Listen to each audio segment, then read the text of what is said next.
Dasturimiz davom etadi. Buyuk vatandoshimiz asos solgan Moturudiylik maktabi va ta'limoti e'tiqod borasida asrlar davomida bag'rikenglik, mo'tadillik va ma'rifat timsoli bo'lib kelayotgani tahsinga sazovordir. Samarqand shahrida Moturudiylik, bag'rikenglik, mo'tadillik va ma'rifat ta'limoti mavzusida xalqaro ilmiy-amaliy konferensiya bo'lib o'tdi.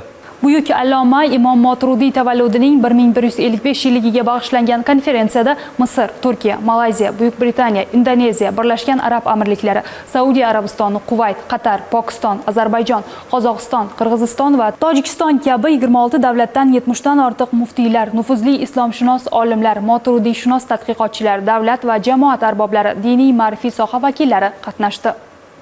Dastavval O'zbekiston Respublikasi Prezidenti Shavkat Mirziyoyevning xalqaro konferensiya ishtirokchilariga tabrigi o'qib eshittirildi. Buyuk alloma va mutafakkirlarimizning boy ilmiy merosini chuqur o'rganish bo'yicha puxta o'ylangan izchil islohotlar amalga oshirilmoqda.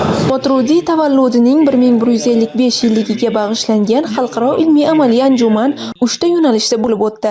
Ular Imom Moturudiy va uning izdoshlari ilmiy merosining islom ilmlari rivojidagi o'rni, Moturudiylik ta'limotida umum insoniy qadriyatlar talqini hamda 21-asrda Moturudiylik ta'limotining ahamiyati mavzusiga bag'ishlandi.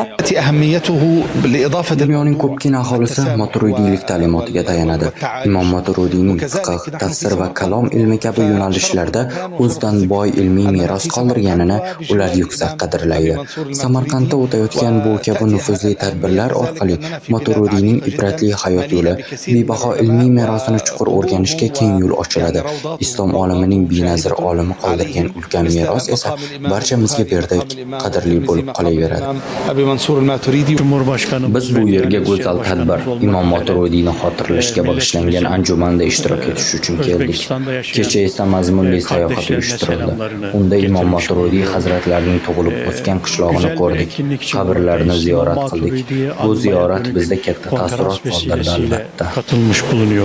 Ilmiy-amaliy anjuman ishtirokchilari Samarqand shahrining diqqatga sazovor joylarini hamda Imom Moturudiy yodgorlik majmuasini ham ziyorat qilishdilar. Ovozi informatsion dasturi Nilufar Saydullayeva, Bahrom Abdullayev